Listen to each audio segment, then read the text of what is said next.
Hi folks, it's nice to see you. It's been a minute. It's been more than a minute. It's been like 3-4 months, I'm not sure. I think my last vlog was the one I did in Gibraltar while I was still on semester at sea. And now, as you can see, I'm in a completely different place, in a completely different country, on a completely different continent. I started college, so that's fun. That's a story for another day. That's a video on its own. But today, as you can see by the title of this video, we're still talking about semester at sea because, as many of you know, that was one of the experiences I absolutely loved. I am very glad I took that gap year. I'm very glad I did semester at sea. However, there are some things that as an international student, I feel like I could talk about for a little bit, and it would help all of you international students that are either planning on going to semester at sea or thinking about potentially going to semester at sea or have friends thinking about it, to properly prepare for it, to know the things that you need to focus on, and just to help you have a great experience, to make the best out of your time there and to have fun.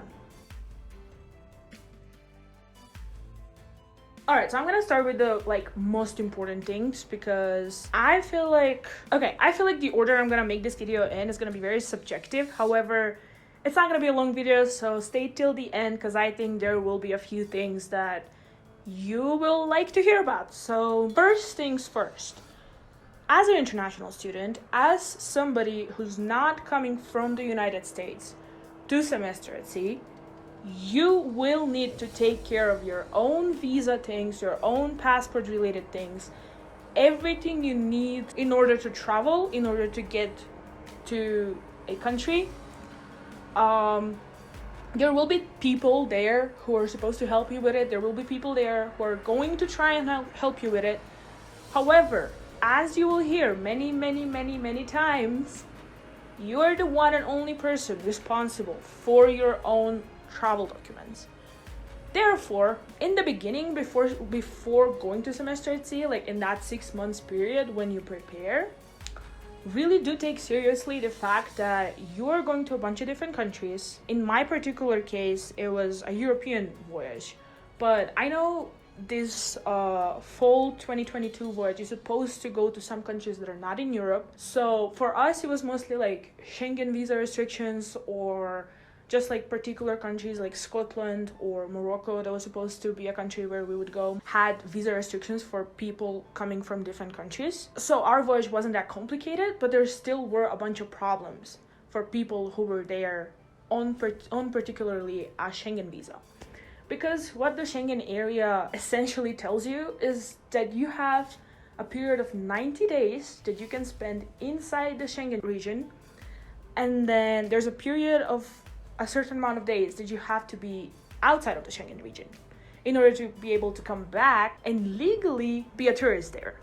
And that's another thing. During your semester at sea experience, all the visas you're gonna get are going to have to be tourist visas, despite the fact that you're technically a student on the ship. So I'm not gonna go into it really in depth because I'm not a visa maestro or whatever. I just want to tell y'all that a bunch of folks on our voyage had issues with their visas, with their documents, and part of it was nobody's fault really, because our voyage itinerary changed a couple times due to COVID.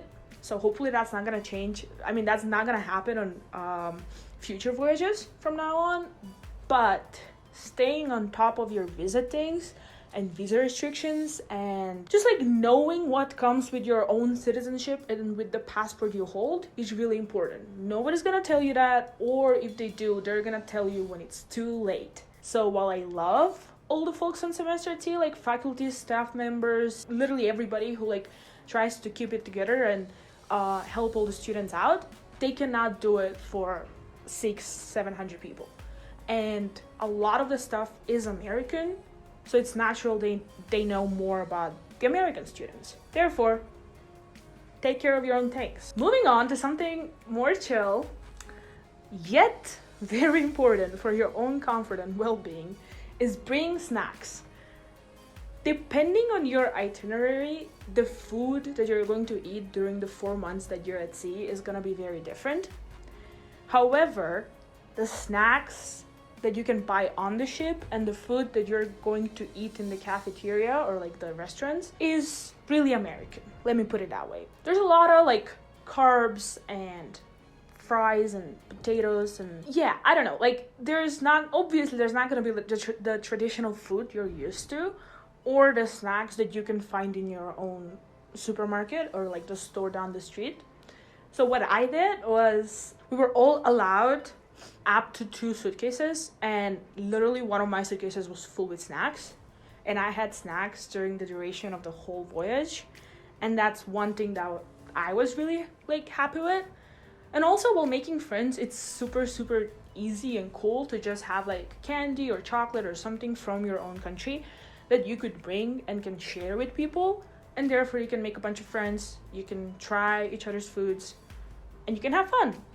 And you can be comforted when things get rough and you're seasick and you're like, oh, I have my favorite snack in my suitcase. But for those of you who want to know, in the ship store, like the little bar areas, you can buy snacks, but they're going to be like, at least the snacks we had were like American snacks from what I can remember. So yeah, they're gonna have like Reese's cups and Gatorade and like ginger ale, stuff like that. So get your own things. Third thing, and this is very connected to the previous thing I talked about, is culture shock. I thought that as a person who already went to Canada and kind of experienced the North American culture, I wouldn't have as much of a culture shock as I did have. But that wasn't true, because American culture is definitely really different from at least European culture, even Canadian culture. So I don't know, unless you're somebody who's been to the States, I don't think, or hung out with like a bunch of people from the States, I don't think you can really anticipate the culture shock. But just be prepared. It's gonna come, it's gonna pass. You're gonna meet a bunch of people, a bunch of cool people, some people you're not gonna hang out with. Nonetheless, anticipate it, because it's going to happen. One of the things that really took me by surprise was the fact that people are so loud, and not even in a bad way. People are just really expressive, really big personalities. People want to be heard, and that's okay. It's just the places I come from, it's not like that. Like, people kind of try to be quieter, at least before you get to know somebody. So it was a little overwhelming for me personally. But again, really based on your personality, really based on what you expect. So just be prepared. Fourth thing is there's going to be a really tight community of international folks and UWC folks in particular. So be ready for that. Be happy about that, because personally that helped me a lot. I was really happy about my international community. I was really happy and comforted when I spent time with the folks from the international community, and some of my closest friends were internationals. That also to say that 2 of my closest friends were also Americans, so take that with a grain of salt. I think internationals are great because you share so many experiences and you're all new to this bigger group. But do keep an open mind and make friends with everybody, because ultimately that's how you're gonna be able to meet your own people. Alright, so last thing that I think is important for this video, just to kind of mention but not really focus on, because I think that could be a video on its own too if you guys want to hear it, is different budgets and how that's gonna play out in friendships. As an international student, especially as a UWC student who was on semester at sea with a scholarship, it was really different for me to look into my budget and decide what I'm gonna do in a country than it was for somebody who came from the States with American funds to spend in countries that had way different standard. I hope that makes sense.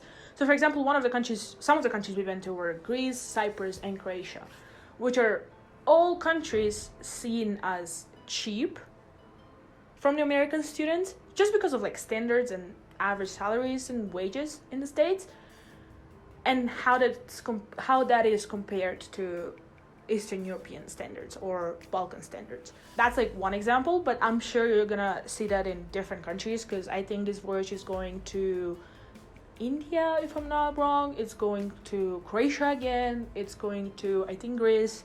So I think that's gonna play out, and you will have your own way of experiencing it. Just be prepared that not everybody has the same budget, and sometimes it's not even a question of class, it's just a question of where do people come from geographically and what the standards of living are in each country. So find your own people, as I said, and it's okay to have different folks to hang out with on the ship and to have different folks to hang out off the ship, because ultimately just do what makes you happy and hang out with the people you want to hang out with, and don't make it about money.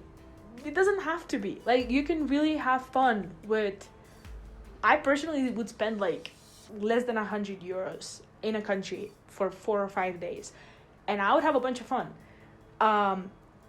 So yeah, let me know what you want to see next. I think that budgeting is really cool, and I think that that could be a video in its own if you all want to hear it or see it or whatever.